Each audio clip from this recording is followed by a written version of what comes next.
السلام علیکم ورحمۃ اللہ وبرکاتہ۔ بسم اللہ الرحمن الرحیم، والصلاة والسلام علی رسولہ الکریم وعلی آلہ واصحابہ اجمعین، اما بعد۔ میرے محترم بھائیوں بہنوں، بچوں بچیوں، بیٹوں بیٹیوں، دوستوں، اللہ نے جتنے مخلوق پیدا کی ہے اس میں صرف انسان کو امتحان کے لیے پیدا کیا ہے۔ خلق الموت والحیات لیبلوکم ایکم احسن عملا۔ ہم نے زندگی اور موت کا نظام چلایا تھا کہ دیکھیں کہ تم میں سب سے اچھا عمل کون کر کے اللہ کے پاس آتا ہے۔ انا جعلنا ما علی الارض زینۃ لہا لنبلوہم ایہم احسن عملا۔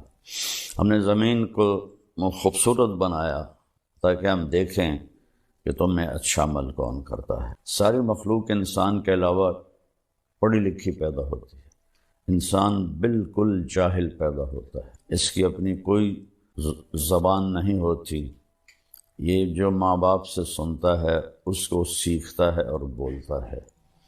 پرندے ان کے نہ ماں مر جائے باپ مر جائے انڈے سے نکلے گا، وہ اپنی زبان بولے گا۔ تو اللہ نے انسان کو امتحان میں ڈالا اور اس کو فہدیناہ النجدین، زندگی کے دو راستے سکھائے۔ ایک ہے فمن شاء فلیکفر اور دوسرا ہے ومن شاء فلیؤمن۔ اللہ نے کہا چاہو تو نافرمان بن کے زندگی گزارو اور چاہو تو فرما بردار بن کے زندگی گزارو۔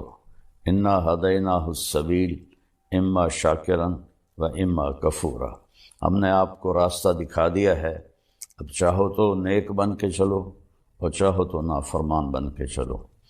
پھر اس کا آخر اللہ تعالیٰ نے رکھا ہے ان یوم الفصل کان میقاتا، فیصلے کا دن قیامت مقرر ہو چکا ہے اور اس دن اللہ تعالیٰ فیصلہ فرمائے گا، نافرمانوں کے لیے الگ، فرما برداروں کے لیے الگ۔ نافرمان ناکام ہوں گے اور فرما بردار کامیاب ہوں گے۔ تو اس کے لیے پھر اللہ تعالیٰ نے 1,24,000 نبیوں کو بھیجا۔ سب سے آخر میں جناب رسول اللہ محمد بن عبداللہ صلی اللہ تعالیٰ علیہ وسلم عربی ہاشمی قریشی کو اللہ تعالیٰ نے آخری نبی بنا کر بھیجا۔ اب آپ کے بعد کوئی نبی نہیں۔ اللہ تعالیٰ نے آسمان سے کتابیں اتاری، چھوٹی بھی بڑی بھی، اور سب سے آخری کتاب اللہ تعالیٰ نے قرآن کو اتارا۔ تو یہ ساری کتابیں اور چھوٹی کتابیں یہ رمضان المبارک میں اللہ تعالیٰ نے اتاری۔ اللہ کی کیا حکمت ہے اس میں۔ یکم رمضان کو ابراہیم علیہ السلام پر کچھ چھوٹے چھوٹے کتابیں اتری، 2 رمضان کو موسیٰ علیہ السلام پر تورات اتری، اور 8 رمضان کو داؤد علیہ السلام پر زبور اتری، اور 12 رمضان کو عیسیٰ علیہ السلام پر، یا 18 رمضان کو عیسیٰ علیہ السلام پر انجیل اتری، جس کو آج بائبل کہتے ہیں، اور 21 رمضان کو جس کو لیلۃ القدر کہا جاتا ہے، غار حرا میں آپ پر قرآن اترا۔ لیکن پچھلی کتابوں کے اترنے اور اس کے اترنے میں فرق ہے۔ پچھلی کتابیں پوری لکھی ہوئی دے دی گئیں، اور قرآن تھوڑا تھوڑا تھوڑا تھوڑا تھوڑا نزلناہ تنزیلا، ہم نے اسے تھوڑا تھوڑا تھوڑا تھوڑا کر کے 23 برس میں اللہ تعالیٰ نے اس کو مکمل کیا۔ اس کی پہلی آیت تھی اقرأ بسم ربک الذی خلق، خلق الانسان من علق، اور اس کی آخری آیت تھی واتقوا یوما ترجعون فیہ الی اللہ ثم توفی کل نفس بما کسبت۔ یہ سورہ بقرہ کی آیت ہے۔ تو اللہ تعالیٰ نے قرآن کو عربی میں، اور جو پچھلی کتابیں تھیں ان کو عبرانی میں، وہ پچھلی کتابیں تبدیل ہو گئیں، ان کے اپنے علماء نے تبدیل کر دیں، اور بائبل کی تو اصل لینگویج ہی نہیں ملتی، اس کی صرف ٹرانسلیشن ملتے ہیں، اور جو تورات ہے وہ بھی مکمل نہیں ہے، تھوڑی بہت اس کو زندہ کیا گیا ہے۔ قرآن ایک ایسی کتاب ہے جس کے بارے میں اللہ نے فرمایا انا نحن نزلنا الذکر وانا لہ لحافظون، ہم نے اسے اتارا ہے اور ہم اس کی حفاظت کریں گے۔ پھر اللہ نے کہا انہ لقول فصل، یہ فیصلہ کن قول ہے۔ پھر اللہ تعالیٰ نے اس کے بارے میں فرمایا لا ریب فیہ، اس میں کوئی شک نہیں ہے۔ پھر اللہ تعالیٰ نے فرمایا وَتَمَّتْ كَلِمَةُ رَبِّكَ صِدْقًا وَعَدْلًا لَا مُبَدِّلَ لِكَلِمَاتِهِ وَهُوَ السَّمِيعُ الْعَلِيمُ۔ اللہ تعالیٰ نے، تیرے رب نے اپنے کلام کو مکمل کر دیا ہر طرح سے، سچائی بھی کے ساتھ بھی اور عدل کے ساتھ بھی۔ اب دنیا کی کوئی طاقت اس کو بدل نہیں سکتی۔ دوسری جگہ فرمایا تفصیل الکتاب لا ریب فیہ، اس میں تفصیل سے تمہیں زندگی سمجھا دی گئی ہے اور اس میں کوئی شک نہیں۔ پھر ایک جگہ اللہ تعالیٰ نے فرمایا لا تبدیل لکلمات اللہ، یہ قرآن نہ تو خود بدلتا ہے، لا مبدل، نہ کوئی اسے بدل سکتا ہے، یہ محفوظ ہے۔ جیسے ہمارے نبی پر اترا ویسے ہی اسی طرح یہ محفوظ ہے۔ عربوں کے مختلف لہجے تھے تو اس لحاظ سے اس میں بعض الفاظ دوسرے جگہ دوسری جو لہجہ ہے اس کی وجہ سے الگ ہے، لیکن ان میں معنی میں کوئی فرق نہیں۔ ارأیت الذی یکذب بالدین، میں افریقہ گیا، وہاں پڑھتے ہیں ارأیت الذی یکذب بالدین، ہم پڑھتے ہیں حمالۃ الحطب، وہ پڑھتے ہیں حمالۃ الحطب۔ اس طرح کے معنی میں کوئی فرق نہیں، ادائیگی میں فرق ہے عرب کے لہجے کی وجہ سے۔ یہ وہ کتاب ہے جس کا دعویٰ ہے ذالک الکتاب لا ریب فیہ، یہ وہ کتاب ہے جس میں کوئی شک نہیں۔ پھر اس کا دعویٰ ہے ان ھذا القرآن یہدی للتی ہی اقوم، صرف قرآن ہی ایک کتاب ہے اب جو سیدھے راستے کی رہنمائی کرتی ہے، باقی کتابیں تبدیل ہو گئی ہیں۔ اس میں خود علماء یہود نے، علماء نصارہ عیسائیوں نے تبدیلیاں کر لی، لیکن قرآن کو آج تک نہ کوئی بدل سکا ہے، نہ یہ بدلے گا۔ قیامت کے قریب اس کو اٹھا لیا جائے گا۔ ایک دن صبح لوگ اٹھیں گے، دیکھیں گے تو قرآن کے سارے اوراق صفر ہوں گے، اس پہ کچھ بھی نہیں لکھا ہوگا۔ تو لہٰذا سیدھے راستے پر چلنے کے لیے صرف ایک کتاب باقی ہے، وہ ہے قرآن پاک، اور صرف ایک نبی ہیں، وہ ہے محمد الرسول اللہ صلی اللہ علیہ وسلم، جن کی زندگی پیدائش سے لے کر وفات تک وہ من و عن کے ساتھ محفوظ ہے۔ باقی انبیاء کی زندگی محفوظ نہیں ہے، چند واقعات ہیں، چند اقوال ہیں، لیکن ہمارے نبی کب پیدا ہوئے اور کب دنیا سے گئے اور کس حال میں گئے اور کیا کیا کہہ گئے، سارے کا سارا محفوظ ہے۔ پھر قرآن کا جیسے اللہ نے تعارف کروایا ہے وہ سارا تو میں نہیں بتا سکتا، ایک دو آیتیں بتاؤں گا۔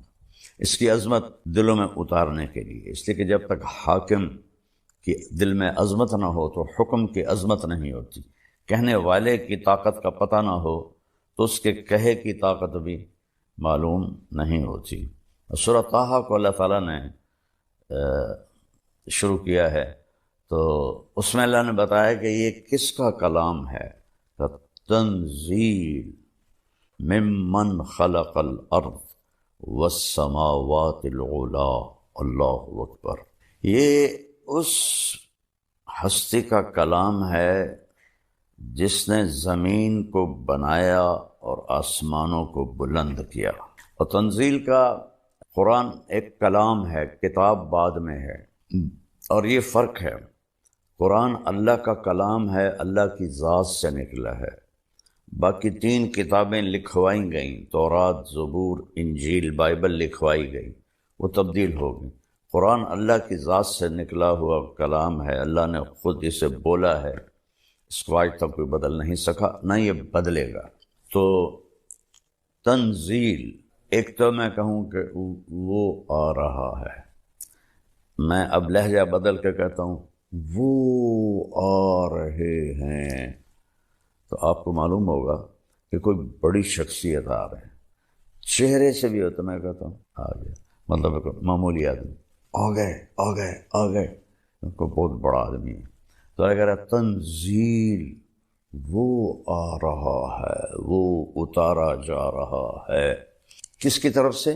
ممن خلق الارض، جس نے زمین کو پیدا کیا، والسماوات العلا، بلند آسمانوں کو پیدا کیا۔ آج تک قرآن کے بغیر، آسمانی علم کے بغیر کوئی یہ سمجھ نہیں پایا کہ اس کائنات کو کس نے پیدا کیا، کیسے پیدا کیا۔ لہذا ایک طبقہ بہت بڑا ہے ایتھیسٹ، جو کہتے ہیں یہ خود بخود پیدا ہو گیا ہے، یعنی اس سے احمقانہ اور بے وقوفی کی کوئی بات ہی کوئی نہیں ہے کہ یہ سارا کچھ خود بخود پیدا ہو گیا ہے اور یہ کبھی نہیں ختم ہوگا، یہ ایسے ہی چلتا رہے گا۔ خیر وہ تو دوسری بات ہے۔ تو اللہ نے تعارف اس طرح کرا ہے کہ پہلے حاکم کا، جس نے کلام اتارا ہے، پہلے اس کی عظمت اللہ نے بٹھائی۔ ممن خلق الارض والسماوات العلی، زمین کا بنانے والا، بلند آسمانوں کا بنانے والا کون ہے؟ تو اللہ نے ابھی اپنا ذاتی نام نہیں بتایا، تعریف صفتیں بتائیں، نام پیچھے جا رہا ہے، تو اندر انسان کے شوق بڑھتا جا رہا ہے کون؟ تو آتا ہے الرحمن، یہ رحمان ہے جس نے اتارا۔ اللہ کی سب سے اعلیٰ صفت ہے وحدانیت کے بعد الرحمن، کہ یہ رحمان نے اتارا ہے۔ رحمان وہ ہوتا ہے جو حد درجے رحم کرنے والا ہو، تو جو وہ یہ کلام بھیج رہا ہے یہ سخت، یہ شدت والا نہیں، رحمت والا ہے۔ کون ہے بھائی وہ الرحمن؟ پھر بھی نام نہیں بتایا۔ علی العرش استویٰ، عرشوں پر اس نے استوا کیا ہے۔ کون ہے جس نے عرشوں پر استوا کیا ہے؟ تو پھر نام نہیں بتایا، آگے اپنی حکومت بتائی۔ لہو ما فی السماوات، آسمانوں میں جو کچھ ہے وہ اللہ کا، وما فی الارض، زمین میں جو کچھ ہے وہ اللہ کا، وما بینہما، اس کے درمیان جو کچھ ہے اللہ کا، وما تحت الثری، زمین کی تہ میں جو کچھ ہے اللہ کا۔ للہ المشرق والمغرب فأینما تولوا فثم وجہ اللہ، مشرق بھی اللہ کا، مغرب بھی اللہ کا، جدھر دیکھو گے اللہ کی قدرت کے نظارے تمہیں نظر آئیں گے۔ تو پھر سوال کون ہے بھائی؟ پتہ تو بتاؤ ہے کون؟ تو پھر صفت آئی وَإِن تَجْهَرْ بِالْقَوْلِ فَإِنَّهُ يَعْلَمُ السِّرَّ وَأَخْفَى، اور وہ ہے کہ تم زور سے بولو جیسے میں بول رہا ہوں، یا تم دل میں بولو، دل میں، جیسے آپ دیکھیں میں نے ہونٹ بند کر لیے، میں کچھ بولا ہوں، اسے میرے کانوں نے نہیں سنا، فیل کیا ہے، محسوس کیا ہے۔ تو اللہ کہتا ہے کہ اگر تم وہ ہو کہ ساری کائنات کے انسان، مرد، عورت، جنات زور سے بولو یا دل میں بولو، وہ تمہارے اونچی بولنے کو بھی سنتا ہے، اور تمہارے دل میں جو خیال اٹھ رہے ہیں ان کو بھی سنتا ہے۔ یہ اپنی ہیبت بٹھائی، چونکہ کہنے والے کو آپ نہیں جانتے، اس کے کہے کو بھی نہیں جانیں گے۔ آج قرآن پہ عمل کیوں نہیں ہے؟ کیوں؟ اللہ کو لوگ جانتے ہی نہیں، اللہ کا سیدھا نام بھی لینا نہیں آتا، خدا کہتے رہتے ہیں، خدا کہتے رہتے ہیں۔ اب آیا اللہ کا نام، اب میں پیچھے سے پڑھتا ہوں۔ تنزیل ممن خلق الارض والسماوات العلی الرحمن علی العرش استوى له ما في السماوات وما في الارض وما بينهما وما تحت الثرى وان تجهر بالقول فانه يعلم السر واخفى۔ اتنی لمبی اپنی ہیبت، قدرت، طاقت بیان کی، اور انسانی شوق بڑھ گیا، یار بتاؤ تو صحیح ہے کون؟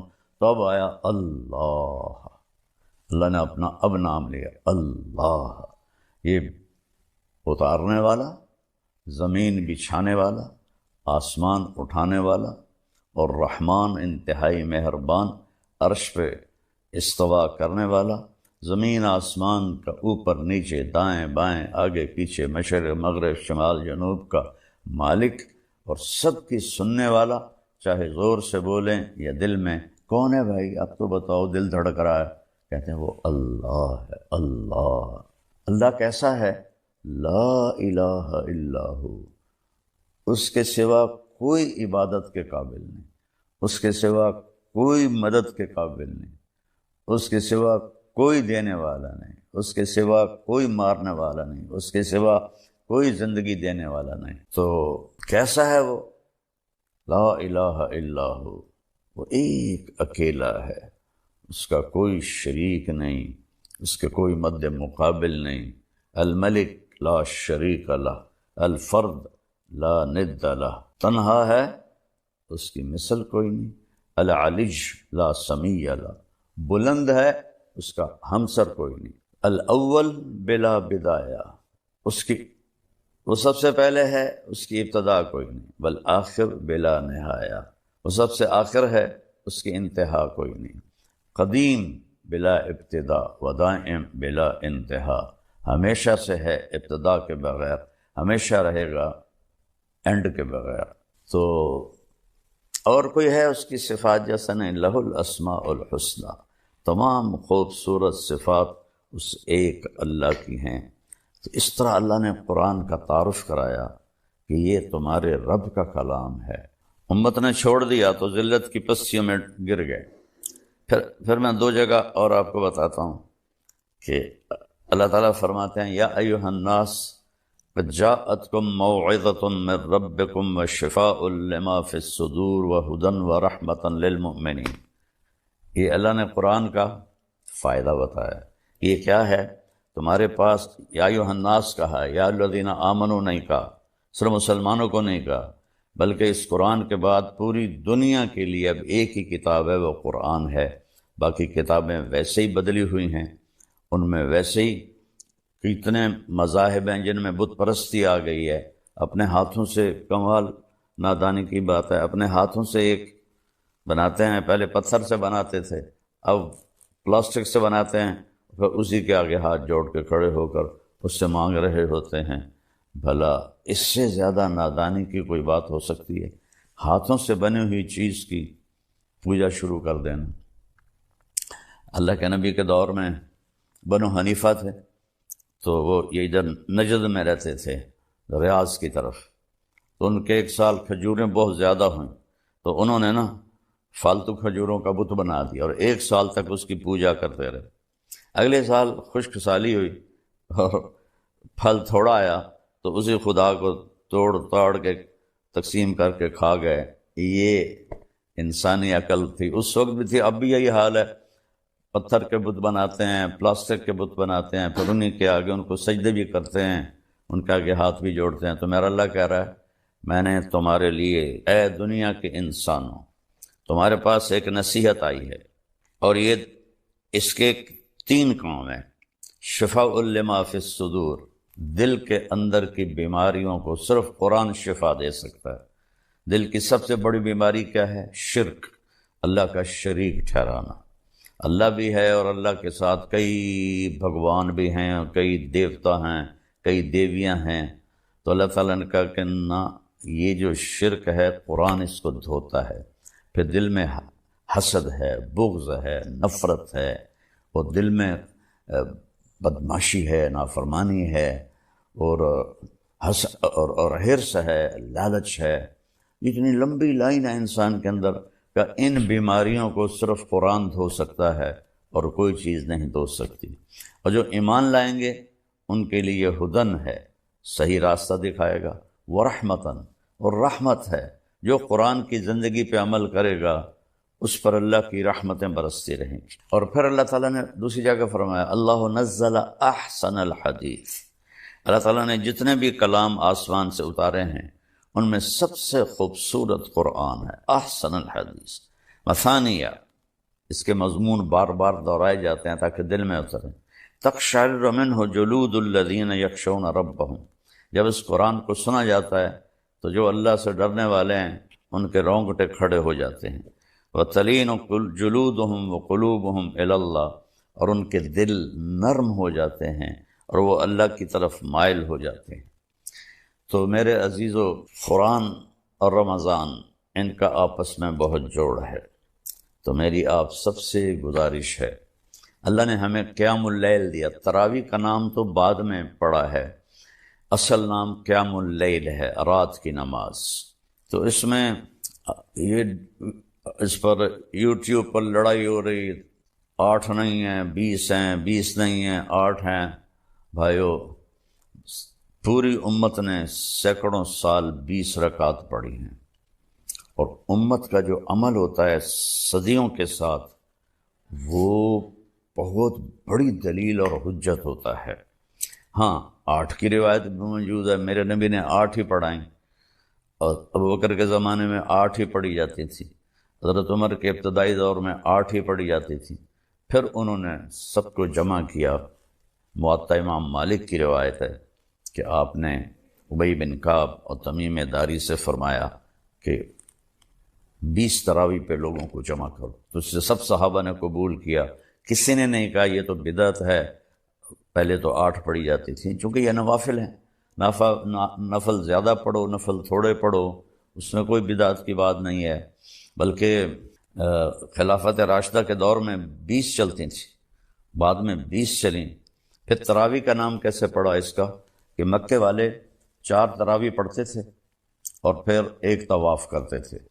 ترویح اس کو کہتے ہیں، ترویح ہے، آرام کرتے تھے، ذرا پاؤں کھول لیتے تھے اور طواف کر لیتے. پھر 4 تراویح پڑھتے تھے، پھر ایک طواف کرتے تھے. یہ دوسرا ترویح. پھر 4 تراویح پڑھتے تھے، پھر طواف کرتے تھے. یہ تیسرا ترویح. پھر 4 تراویح پڑھتے تھے، پھر ایک طواف کرتے تھے. پھر 4 تراویح پڑھتے تھے، پھر ایک طواف کرتے تھے. تو 5 طواف ہو جاتے تھے ان کے. یہاں سے اس کا نام تراویح پڑا. تو اہل مدینہ جو تھے امام مالک کے دور میں، اہل مدینہ انہوں نے جب دیکھا کہ وہاں تو 20 تراویح پڑھی جاتی ہیں، وہاں تو 5 طواف ہوتے ہیں، تو بھائی ہم کیا کریں طواف کے مقابلے میں. وہ 40 تراویح پڑھتے رہے. تو اس میں لڑنے والی تو مجھے بالکل حماقت ہی نظر آتی ہے. 8 پڑھ لے وہ بھی ٹھیک ہے، 20 پڑھ لے وہ بھی ٹھیک ہے، لیکن یقیناً 20 پڑھنے والے کا اجر زیادہ ہے. قیام اللیل کی جو نماز ہے، یہ اس کے ہر سجدے پر 1500 نیکی لکھی جاتی ہے. تو 8 پڑھ کے جانے والا لے گیا 12000، اور 20 یہ اور 3 وتر، تو وہ 20 پر اس کو 40 سجدے ملے، تو اس کو 60,000 نیکی ملی. اور پھر اوپر 6 سجدے ملے تو 9000 نیکی ملی. تو وہ 69,000 نیکیاں لے کے گیا. تو اب آپ خود فیصلہ فرما لیں کہ یہ لڑنے کی چیز کوئی نہیں ہے، یہ اجر کی چیز ہے. اس کو زندگی سال میں ایک دفعہ تو آتا ہے، 20 پڑھا کریں، اللہ راضی ہوگا، اللہ کا نبی خوش ہوگا. اور اس کی سب سے بڑی جو بندگی ہے وہ تو روزہ ہے، اور روزے کے بعد سب سے بڑی بندگی قرآن کی تلاوت. میرے نبی جبریل آتے تھے، ان کے ساتھ پورا مہینہ قرآن کا دور فرماتے تھے. اور آپ نے 9 رمضان دیکھے، 2 ہجری میں فرض ہوا اور 11 ہجری آپ کا انتقال ہو گیا. 11 ہجری کا رمضان آپ نے نہیں دیکھا. تو محرم میں 11 ہجری شروع ہوئی اور ربیع الاول میں آپ کا انتقال ہو گیا. تو جس سال آپ کا انتقال ہوا اس سال آپ نے جبریل کے ساتھ 2 دفعہ قرآن کا تکرار کیا. پہلے جبریل پڑھتے تھے، پھر آپ پڑھتے تھے، پھر جبریل پڑھتے تھے، پھر آپ پڑھتے تھے. تو جس سال آپ دنیا سے گئے اس سال 2 دفعہ قرآن کو ختم کیا گیا. اور میرے نبی کا فرمان ہے، اذا التبست علیکم الامور کقطع اللیل المظلم فعلیکم بالقرآن. جب اندھیری رات کی طرح فتنے چھا جائیں تو قرآن کو مضبوطی سے پکڑ لو. فَإِنَّهُ مَاحِلٌ مُصَدَّقٌ وَشَافِعٌ مُشَفَّعٌ. یہ جس کے بارے میں جھگڑا کرے گا اللہ وہ اس کا جھگڑا بھی مانے گا، جس کی سفارش کرے گا اللہ اس کی سفارش بھی قبول کرے گا. من جعلہ امامہ قادہ الی الجنہ. جو قرآن کو آگے رکھ کر زندگی گزارے گا، یعنی اس کے تابع ہو کر، تو یہ قرآن اسے جنت میں لے جائے گا. من جعلہ خلفہ ساقہ الی النار. جو اسے پیچھے رکھے گا اسے قرآن دھکا دے کے جہنم میں ڈال دے گا. تو جتنے یہ بیٹھے ہوئے ہیں یوٹیوب پر اور دین کو بیان کر رہے ہیں، وہ دین نہیں بیان کر رہا ہے، وہ تو لڑائیاں کر رہے ہیں. کوئی رفع یدین پہ جھگڑے کر رہا ہے، کوئی 8-20 پہ جھگڑے کر رہا ہے، کوئی کسی چیز پہ جھگڑے کر رہا ہے، کوئی صحابہ کی جنگوں پہ جھگڑے کر رہا ہے. وہ میرے بھائیو، اللہ تعالیٰ نے جن چیزوں کے بارے میں ہم سے سوال کرنا ہے وہ لوگوں کو بتاؤ کن چیزوں میں پھنسا دیا ہے جن کا آخرت میں آپ سے سوال نہیں. تلک امۃ قد خلت لہا ما کسبت ولکم ما کسبتم ولا تسألون عما کانوا یعملون. وہ لوگ چلے گئے، جو کیا وہ ان کا اجر، جو غلط کیا وہ ان کا گناہ. تم سے تھوڑے پوچھا جائے گا. قبر میں کیا پوچھا جائے گا؟ من رب، تیرا رب کون ہے؟ لوگوں کو بتاؤ کہ رب کون ہے. ما دینک، تیرا دین کیا ہے؟ وہ اسلام ہے. لوگوں کو بتاؤ اسلام کیا ہے. میرے نبی نے کیا بتایا کہ اسلام 5 چیزیں ہیں: کلمہ، نماز، روزہ، حج، زکوٰۃ. یہ ابتدا ہے. اور انتہا کیا ہے؟ بنی الاسلام علی 5. اور انتہا کیا ہے؟ انما بعثت لاتمم مکارم الاخلاق. میں تمہارے اخلاق کو مکمل کرنے آیا ہوں. اور جتنے یہ یوٹیوب پر، میں تو بہت کم سنتا ہوں جو کہ میرے سر میں درد رہتا ہے، لیکن تھوڑا بہت جب کبھی سنتا ہوں تو اتنے اخلاق سے گری ہوئی گفتگو ہوتی ہے، اتنی اخلاق سے گری ہوئی گفتگو ہوتی ہے کہ رونا آتا ہے۔ لگتا ہے ان لوگوں نے کبھی سیرت پڑھی کوئی نہیں کہ میرے نبی کس طرح، کیسے انہوں نے لوگوں کے ساتھ معاملہ کیا اخلاق کا۔ اور پھر ما تقول فی ھذا الرجل، یہ ہستی کون ہے؟ جناب رسول اللہ، تو اپنے نبی کی زندگی بتاؤ۔ تو یہ سوال ہیں جو ہم سے پوچھے جائیں۔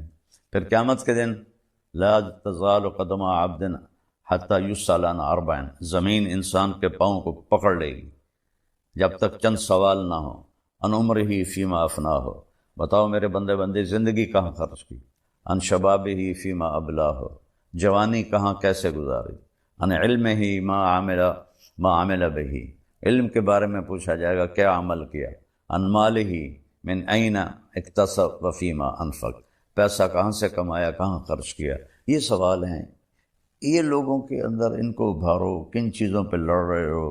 پھر ایک دوسرے پر اعتراض ہوتا ہے تو وہ اس کا جواب دیتا ہے، پھر وہ اس کا جواب دیتا ہے، وہ اس کا جواب دیتا ہے۔ کیا تم اس لیے بیٹھے ہو کہ لوگوں کو کی زندگی برباد کرو، ان کا وقت ضائع کرو؟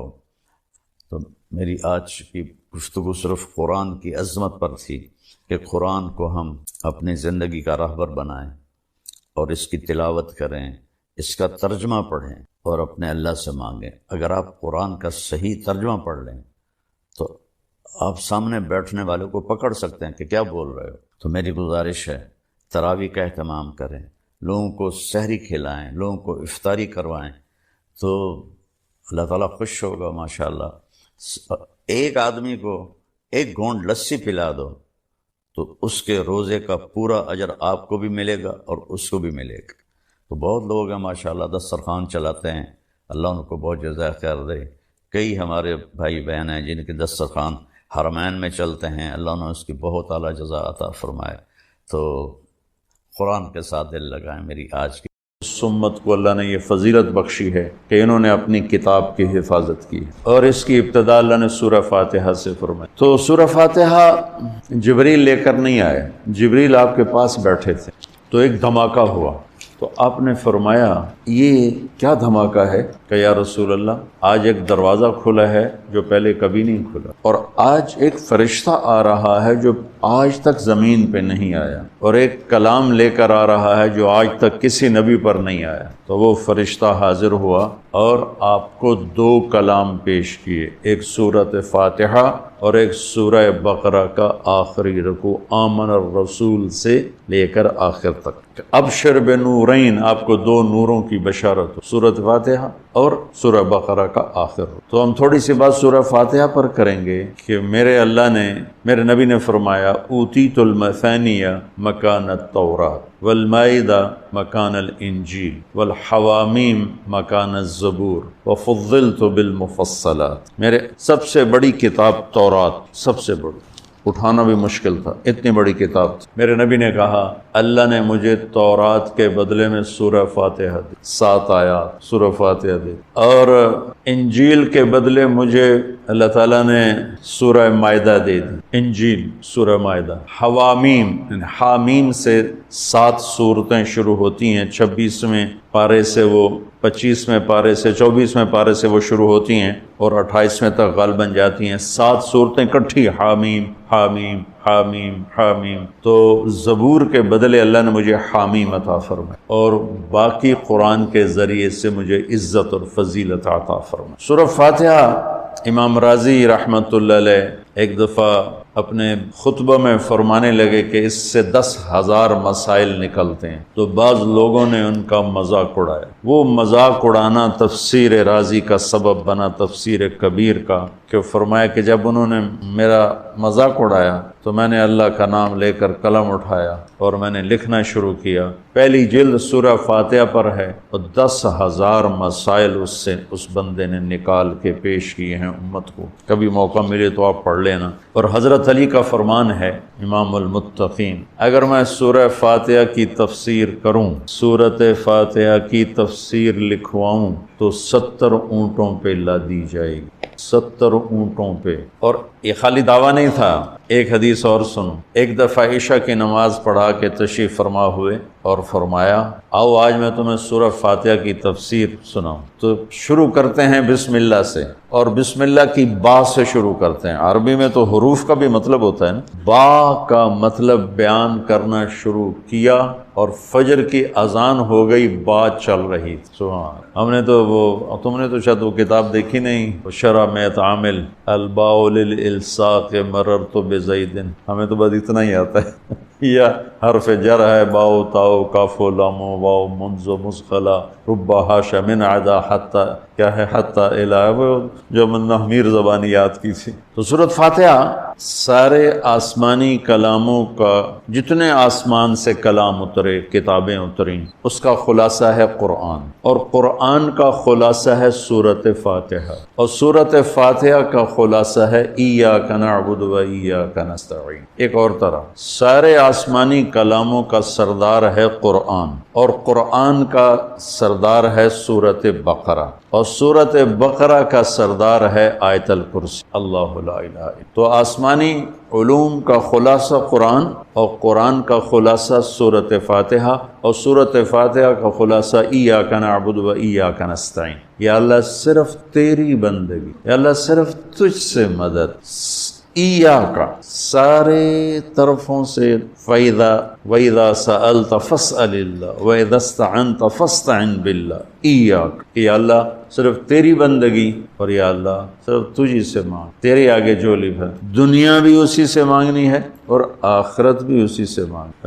اللہ نے ہمیں دنیا پہلے سکھائی، آخرت بعد میں سکھائی. ربنا آتنا فی الدنیا حسنہ وفی الآخرۃ حسنۃ وقنا عذاب النار. تو سارے آسمانی کتابوں کا خلاصہ یہ ایک جملہ ہے، ایاک نعبد. اور بندگی صرف نماز نہیں، بلکہ پوری زندگی اللہ کی چاہت میں گم ہو جائے، ڈھل جائے، اور ہر ضرورت میں اللہ اس کی طرف ہاتھ اٹھے، مخلوق کی طرف ہاتھ. ایک ہوتا ہے ایک دوسرے کی مدد کے لیے، بھائی اپنا ٹریکٹر دینا. یار میری ہمارے ہاں ہم نے اپنی مثال دینی. جب ایک دم زمین تیار کرنے کا وقت آتا ہے تو وہ 3 ٹریکٹر بھی کافی نہیں ہوتے، تو ہم کہتے ہیں جی ذرا اپنا ٹریکٹر بھیج دینا، ایک ہی دن میں ہماری زمین ساری تیار ہو جائے. یہ ایک دوسرے کی امداد باہمی ہے. مدد جہاں انسان بے بس ہے، صرف اللہ ہی کر سکتا ہے، ان چیزوں میں اللہ کے سامنے جھولی پھیلانا، اسی کو پکارنا، اسی کے آگے ہاتھ پھیلانا، اور اسی کے آگے سر جھکانا.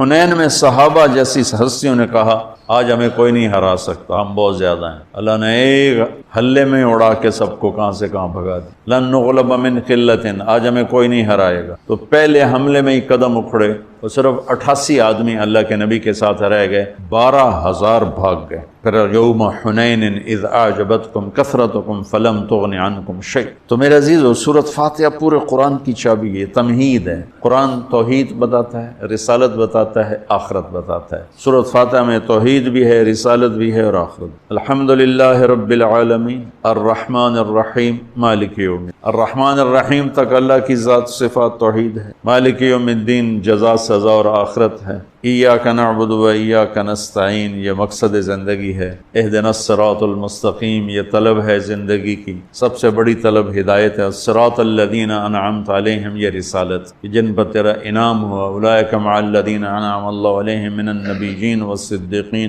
والشہداء والصالحین وحسن اولئک رفیقا. تو سورۃ فاتحہ کو مجھے کوئی یاد پڑتا ہے، ایک دفعہ میں کہیں پڑھا تھا کہ اللہ اپنی ذات کو اتنے خوبصورت انداز میں بیان کرتا ہے. الحمدللہ رب العالمین الرحمن الرحیم مالک یوم. یہ تو غیب کے صیغے کے ساتھ بات ہو رہی، لیکن اللہ اپنی ذات کو اس قدر خوبصورت انداز میں بیان کرتا ہے کہ ان 4 لفظوں میں اللہ سامنے آ جاتا ہے. تو سننے والا اللہ کو سامنے دیکھ کر کہتا ہے ایاک نعبد، تیری ہی بندگی کر، و ایاک نستعین تجھی سے مانگ، کیونکہ اللہ کو دینے کے لیے کہیں سے مانگنا نہیں پڑتا. ابراہیم علیہ السلام نے آگ میں جاتے ہوئے جبریل اور ہوا کے فرشتے کو کہہ دیا تھا اما الیک فلا واما الی اللہ فنعم ایاک نعبد وایاک نستعین۔ اللہ تعالیٰ نے اپنی ذات کو اس خوبصورت انداز میں پیش کیا کہ جیسے ہم اللہ کو دیکھ کر کہہ رہے ہیں ایاک نعبد وایاک نستعین، یا اللہ صرف تیری بندگی کریں گے، یہ سر اور کہیں نہیں جھکے گا، اور یا اللہ صرف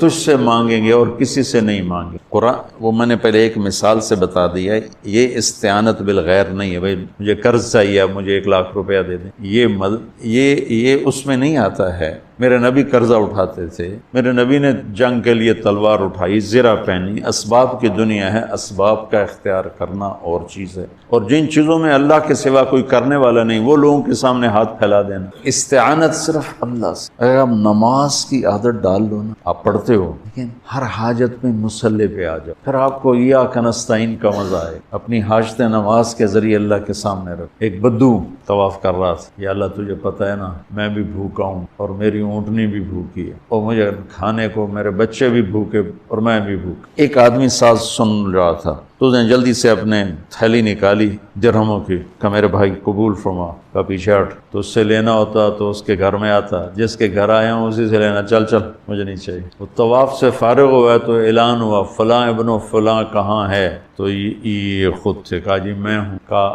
آپ کے چچا کا انتقال ہوا ہے تو انہوں نے اپنی ساری وراثت آپ کے نام کر دی ہے چونکہ ان کی اولاد کوئی نہیں۔ تو 1 منٹ میں اللہ تعالیٰ نے قبول فرمایا۔ ہشام بن عبد الملک اور سالم بن عبداللہ بن عمر بیت اللہ کا طواف فرما رہے تھے، تو ہشام نے کہا سالم کوئی ضرورت تو بتاؤ، تو وہ کہنے لگے اللہ کے گھر میں ہو کر میں اللہ کو نہ بتاؤں تمہیں بتاؤں، کتنے شرم کی بات۔ تو ہشام چپ ہو گیا۔ ہشام بادشاہ تھا بنو امیہ کا۔ تو جب دونوں باہر نکلے تو ہشام نے کہا اچھا اب تو بولیے کوئی ضرورت بتائیں۔ تو سالم بن عبداللہ بن عمر حضرت عمر کے پوتے کہنے لگے کیا بتاؤں، دنیا کی یا آخرت کی؟ وہ کہنے لگا دنیا کی بتاؤ، آخرت کی میں کیا پوری کروں گا؟ تو وہ کہنے لگے دنیا تو کبھی اللہ سے نہیں مانگی، تجھ سے کیا مانگا؟ ما سألت من یملکھا فکیف من لا یملکھا، جو دنیا کا شہنشاہ ہے دنیا تو اس سے کبھی نہیں مانگی، تم سے کیا مانگا؟ تو میرے عزیزو سارے قرآن کا خلاصہ یہ 2 لفظ ہیں، ایاک نعبد۔ امت اللہ کے سامنے سر جھکا، ہر حرام چھوڑ دے، ہر حلال پہ آ جائے۔ بندگی صرف نماز نہیں ہے، بازار کی بندگی کیا ہے؟ سچائی، ناپ تول کا پورا ہونا، وعدے کو وفا کرنا، کھوٹ ملاوٹ سے بچنا، یہ بازار کی عبادت۔ اقتدار کی عبادت کیا ہے؟ ظلم سے بچنا، اپنی طاقت سے کسی پہ ظلم نہ کرنا، انصاف کو ہاتھ سے نہ جانے دینا۔ وکالت کی عدالت کی عبادت کیا ہے؟ ظالم کا ساتھ نہ دینا۔ سیاست کی عدالت کی عبادت کیا ہے؟ دنیاوی مفاد نہ اٹھانا بلکہ قومی مفاد کے لیے اپنے آپ کو پیش کرنا۔ گھر کی بندگی کیا ہے؟ ماں باپ ہیں تو ان کی آنکھوں کی ٹھنڈک بن، بیوی ہے تو اس کے دامن کو خوشیوں سے بھرنا، اولاد ہے تو ان کو ایسی محبت دینا جیسے میرے نبی حسنین کو دے کر گئے تھے۔ یہ اس طرح عبادت پھیلی ہوئی ہے۔ بہن بھائی ہیں تو ان کے ساتھ شیر و شکر ہو کے رہنا، ان کی کمیاں زیادتیوں سے درگزر کرنا، یہ ایاک نعبد ہے۔ صرف نماز کے اندر نہیں ہے ایاک نعبد، بلکہ پوری زندگی ایاک نعبد۔ میں کہا کرتا ہوں سچائی، دیانتداری اور انصاف، یہ 3 چیزیں اگر آپ کے اور میرے اندر ہیں تو ہماری پوری زندگی عبادت بن جائے، پوری زندگی بندگی بن جائے۔ وَإِيَّاكَ نَسْتَعِينُ۔ جب اس کے سامنے سر جھکاؤ گے پھر ہاتھ اٹھاؤ گے تو مزہ بھی آئے، مانگنے کا بھی، اس کے دینے کا بھی۔ اس کو کون سا کہیں سے لینا پڑتا ہے؟ جو وہ نباتہ بن یزید نخی رحمۃ اللہ علیہ تابعین میں سے ہیں، اللہ کے راستے میں جا رہے تھے، گدھا مر گیا تو نیچے اتر کے 2 نفل پڑھ کے کہنے لگے یا اللہ تو بے نیاز ہے، تجھے تو کسی چیز کی ضرورت نہیں اور میں تو مسافر ہوں، مجھے اس کی ضرورت ہے، اسے زندہ کر۔ اور ایک چھڑی ماری، قم باذن اللہ، گدھا اچھل کے کھڑا ہو گیا۔ اور امام شعبی فرماتے ہیں کہ میں نے اس گدھے کو دمشق کے بازار میں فروخت ہوتے دیکھا، اور وہ نباتہ پہلے فوت ہوئے، کھوتا بعد مریا۔ ایسی دعا قبول ہوئی۔ سب نے آ کر عرض کی حضور بارش کی دعا کریں، کہا چلو بارش کی دعا کی، نماز پڑھی، دعا کی، دھوپ اور تیز ہو گئی تو موسیٰ علیہ السلام نے عرض کی یا اللہ اسی بارش ہوں گی تو دھوپ اور بدا چڑھ۔ تو اللہ تعالیٰ نے فرمایا موسیٰ یہ جو لوگ کھڑے ہیں اس میں ایک آدمی ہے 40 سال سے میرا نافرمان، 40 سال میں اس کی ساری فائل سیاہی سے بھری ہوئی، کوئی ایک وائٹ ڈاٹ کوئی نہیں، ایک سفید نقطہ کوئی نہیں، جب تک کھڑا ہوا ہے بارش نہیں کروں۔ وہ کتنا گناہگار تھا جس کی دعا نے کلیم اللہ کی، جس کی گناہوں نے کلیم اللہ کی دعا کو روک دیا. خیال میں آ رہی میری بات؟ موسیٰ علیہ السلام نے اعلان کیا بھائی نکل جا میاں سارے دا بیڑا نہ بوڑ. تو اس نے ادھر دیکھا وہ شاید کوئی میرے جو ہور بھی ہوئے، وہ کوئی بھی نہیں تھا. تو اب وہ کہنے لگا لو خرجت ففضحت نفسی، اب اگر میں نکلا تو میں تو ذلیل ہو جاؤں گا. وَلَوْ مَكَثْتُ لَمُنِعَ النَّاسُ الْمَطَرَ، اور اگر میں کھڑا رہا تو بارش نہیں ہوتی. ٹھیک ہوگی بات؟ اب یہ اللہ کو پکارنے لگا، اور یہ پکار اللہ کی محبت میں نہیں، نہ ہی گناہوں کی ندامت میں ہے. یہ پکار ہے عزت بچانے کی کہ میری عزت رہ جائے. تو اب یہ دل ہی دل میں کہتا ہے کہ عصیتک 40 سنۃ فامہلتنی، میرا رب 40 سال تیری نافرمانی کی، تو مجھے مہلت دیتا رہا، مجھے چھپاتا رہا. جئتک تائبا فاقبلنی، مجھے معاف کر دے. اب اگر تو نے بارش نہ کی، مجھے نکلنا پڑا، میں ذلیل ہو جاؤں. آپ نے توبہ کی کیفیت دیکھی کہ عزت بچانے کے لیے ہے، اللہ کی محبت میں نہیں، ندامت میں نہیں، اپنی عزت بچانے کے لیے ہے کہ یا اللہ میری عزت رکھ، میں توبہ کرتا ہوں. 40 برس کی نافرمانی 40 سیکنڈ بھی نہیں لگے. اللہم انی عصیتک 40 سنۃ فامہلتنی فجئتک تائبا فاقبلنی. 5 سیکنڈ، 1-2 جملے اور گھٹا اٹھی اور بارش شروع ہو. موسیٰ علیہ السلام نے پوچھا یا اللہ بندہ تو نکلیا کو نہیں، بارش کیوں میں ہو گئی؟ اپنے رب کی سنو. موسیٰ جس کی وجہ سے روکی تھی اسی کی تو فعل ہو. ایسا رب، ایسا اللہ. یہ ہمارے دیس کے خطیبوں نے اللہ کو تھانے دار بنا کے دکھایا. ارے اللہ تو کریم ہے. موسیٰ علیہ السلام حیران پریشان ہو گئے، یا اللہ یہ آپ کیا کہہ رہے؟ جس کی وجہ سے روکی تھی اس کی تو فعل ہو گئی. کہاں؟ اس نے توبہ کی، ہم نے صلح کر لی. منا سکتے ہو کسی نے 2 سیکنڈ ٹائم؟ ماں جیسا پیارا رشتہ، وہ ناراض ہو جائے زور لاؤ منا کے دکھاؤ، کتنے پسینے نکلوائے گی پھر جا کے معاف کرے گی. واہ میرا رب، تو دیکھ بھی رہا ہے، سن بھی رہا ہے.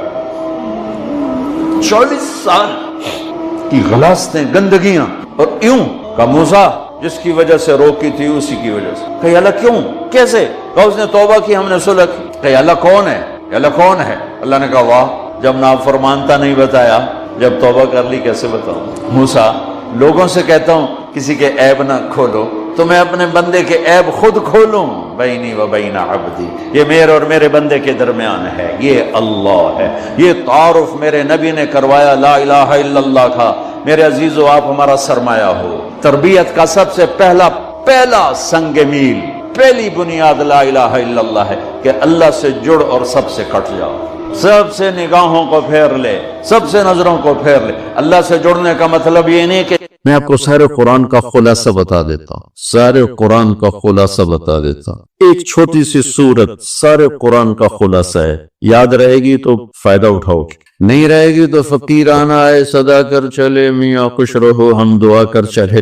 چلو تمہارا اتنا تو احسان ہے کہ بیٹھ کے سن رہے ہو. قرآن میرے اللہ کا علم ہے، میرے نبی کی زبان سے نکلا ہے، اور یہ دونوں بے خطا ہستیاں ہیں. تو اللہ رسول کی بات کا خلاصہ سنا رہا ہوں. اللہ اس کا رسول ایک بات کو سمری کر کے آپ کو دے. سارا قرآن 114 سورتیں، 6200 کچھ آیات، ان سب کا خلاصہ ایک چھوٹی سی سورت جس میں کامیابی ناکامی کی مہر لگا دی. قرآن نے قسمیں اٹھائی ہیں، یہ قرآن کی آخری قسم ہے. قسم اٹھانے سے بات طاقتور ہو جاتی. اللہ کو قسم کی ضرورت نہیں ہمیں سمجھانے کے لیے. پہلی قسم قرآن کی سورہ نساء میں فَلَا وَرَبِّكَ لَا يُؤْمِنُونَ حَتَّى يُحَكِّمُوكَ فِي مَا شَجَرَ بَيْنَهُمْ، یہ پہلی قسم. دوسری آخری قسم ہے قرآن کی وَالْعَصْرِ، یہ آپ کو بتانا چاہتا. مجھے زمانے کی قسم. بچوں یہ بنیاد بنا لو، پھر آنکھیں بند کر کے چلو. تمہیں نوکری ملے تو بھی موج ہے، نہ ملے تو بھی موج ہے. تمہارے پاس دنیا کا علم آئے کم آئے زیادہ، یہ 4 باتیں ہیں تو تمہیں خوشخبری ہے. میرا اللہ نے کہا والعصر، مجھے قسم ہے زمانے کی، ان الانسان لفی خسر، ساری دنیا کے انسان یقیناً ناکامی کے سمندر میں ڈوب گئے. فی کا لفظ بہت خوفناک مطلب دے رہا ہے. یوں دکھا رہا ہے جیسے سفینہ انسانیت ناکامی کے سمندر میں ڈوب رہا ہو، غرق ہو رہا. تو پوچھنے والا پوچھتا ہے یا اللہ کوئی بچا؟ کوئی بچنے کی امید کہاں؟ 4 کام کرنے والے ناکامی سے بچ سکتے ہیں. اچھا ناکامی کسے کہتے ہیں؟ اللہ کی نظر میں اللہ کا راضی ہونا کامیابی ہے اور اللہ کا ناراض ہونا ناکامی ہے. جنت کا مل جانا کامیابی ہے اور جہنم میں گر جانا ناکامی ہے. یہ قرآن کا مفہوم ہے. فمن زحزح عن النار وادخل الجنہ فقد فاز. جو جہنم سے بچ کے جنت میں چلا گیا وہ کامیاب. ناکام کون ہے؟ قل ان الخاسرین الذین خسروا انفسهم واہلیہم یوم القیامہ الا ذلک هو الخسران المبین لهم من فوقهم ظلل من النار ومن تحتهم ظلل. جو قیامت کے دن جہنم میں گر گیا یہ ناکام ہے. اس مفہوم کو ذہن میں بٹھائیں. پیسے کا مل جانا ایک وقتی کامیابی، نہ ملنا ایک وقتی ناکامی ہے. یہ کامیابی ناکامی ہے ہی نہیں، یہ حالات ہیں، امتحان ہے. اللہ نے یزید کو تخت دے دیا، حسین کو نیزے پہ چڑھا دیا، تو کیا اللہ تعالیٰ حسین سے ناراض ہیں؟ وہ یزید سے راضی ہیں. جو انسانیت کے لیے پھٹکار ہو اس کو 3 براعظم کی حکومت مل رہی ہے تو ایک امتحان ہے. آل رسول کے سر کٹ کے نیزوں پہ چڑھ رہے ہیں، امتحان ہے. میرے نبی کے پیٹ پہ 2 پتھر مجے ہوئے، امتحان ہے. حضرت عمر رضی اللہ عنہ آپ کے حجرے میں آئے تو فقر تو رونے لگے. آپ نے کہا کیوں رو رہے ہو؟ کہ یا رسول اللہ یہ ایران کے بادشاہ، یہ روم کے بادشاہ سونے کے برتنوں میں کھانے کھاتے، زربفت کے بسیریوں پر بستروں پر وہ آرام کرتے ہیں، آپ 2 جہان کے سردار ہو کر یہ حال. آپ نے کہا عمر ان کے لیے دنیا میں، ہمارے لیے آخرت میں. تو میرے اللہ نے کہا والعصر، زمانے کی قسم ساری دنیا کے انسان ناکام ہیں.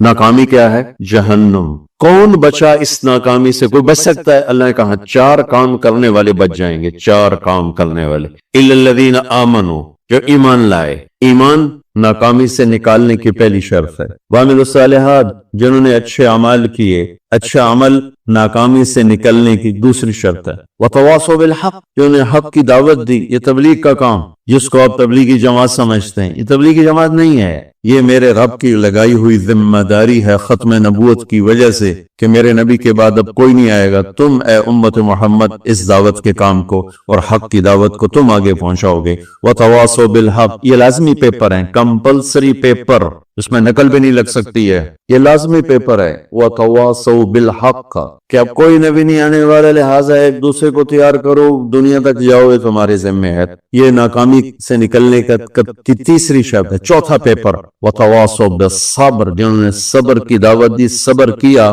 میرے بچوں، میرے عزیزوں، میرے بھائیوں، یہ 4 ضروری پیپر ہیں اپنی دنیا اور آخرت کی کامیابی کو حاصل کرنے کے لیے. یہ 4 ضروری پرچے ہیں دنیا اور آخرت کی ناکامی سے نکلنے کے لیے. والعصر، مجھے زمانے کی قسم، کیونکہ زمانہ گواہ ہے. زمانے کے اندر فرعون، قارون، حامان، شداد ڈوبے، برباد ہوئے، تباہ ہوئے. زمانے کی قسم. والعصر، مجھے عصر کے وقت کی قسم. یہ کیوں کہا؟ یہ ایک مطلب بیان کیا جاتا ہے. ولا عصر کے وقت کی قسم، کہ عصر کے بعد دن چھپنے میں ٹائم تھوڑا رہ جاتا ہے، تو اس وقت کاروبار میں بھی تیزی آتی ہے، سفر میں بھی تیزی ہوتی ہے، جلدی گھر پہنچیں. تو اللہ تعالیٰ ایک اشارہ فرما رہے ہیں والعصر، کہ تمہارے پاس بھی ٹائم تھوڑا رہ گیا ہے. یہ میری بات سن کے جلدی سے عمل کر لو، ٹائم تھوڑا ہے. جلدی سے عمل کرو، ٹائم تھوڑا ہے. پھر یہ سورت اتری عربوں میں لڑائی کا ماحول ہے، ڈاکہ کا ماحول ہے، قتل و غارت کا ماحول ہے. تو عصر کے قریب مسافر قافلے تیز ہو جاتے تھے کہ جلدی سے کسی ٹھکانے پہنچیں تاکہ دشمن کے حملے سے محفوظ ہو جائیں. تو اللہ اس پس منظر میں فرما رہا ہے والعصر، ٹائم تھوڑا ہے، شام ہونے والی ہے، پتہ نہیں کب بلاوا آ جائے. جلدی سے یہ 4 کام سیکھو، جلدی سے کرو. ٹھیک ہو گیا. تیسرا مطلب والعصر، عصر کہتے ہیں نچوڑ کو، خلاصے، نچوڑ، عصیر، جوس کا کام کیا ہوتا ہے؟ ایک گلاس یہ گلاس ہے نا، آپ اس میں 1 آم رکھو تو اندر نہیں جائے گا، یہیں اٹک جائے گا. اور اسی میں 2 آم کا رس نکالو تو اس میں آ جائے گا. ٹھیک، اس میں اب 1 کنو ڈالو، اندر نہیں آئے گا. اسی میں 3 کنو کو نچوڑو تو اس کے اندر اس کا رس آ جائے گا. عصیر، نچوڑ نکالنا. تو میرا اللہ کہہ رہا ہے کہ تم 114 صورتیں ہیں، تم نہیں پڑھتے ہو. 6000 سے اوپر آتے ہیں، تم نہیں پڑھتے ہو. تو میں تمہیں سارے قرآن کا نچوڑ نکال کر، جوس نکال کر 3 آیات میں پیش کرتا ہوں. مجھے اس قرآن کے خلاصے کی قسم اپنے رب کی بات مان لو ورنہ بڑا نقصان اٹھاؤ گے۔ یہ بہت خوبصورت مطلب بنتا ہے۔ تو پہلی شرط ہے ایمان۔ ایمان کی شرط لگانے سے کافر ہمیشہ کے لیے ناکام ہو گئے، عمل کی شرط لگانے سے ایمان والے ناکام ہو گئے۔ یہ ناکامی کیا ہے؟ سیدھے جنت میں نہیں جائیں گے، وایا جہنم، اکیلا جسے چاہے معاف کرے۔ عمر بن عبدالعزیز نے حجاج بن یوسف کو دیکھا جہنم میں جل رہا ہے، کہ کیا حال ہے؟ کہ جو دیکھ رہے ہو بس اب تو صرف کلمے کی آس پہ پڑا ہوں کہ کبھی تو جہنم سے نکلوں گا۔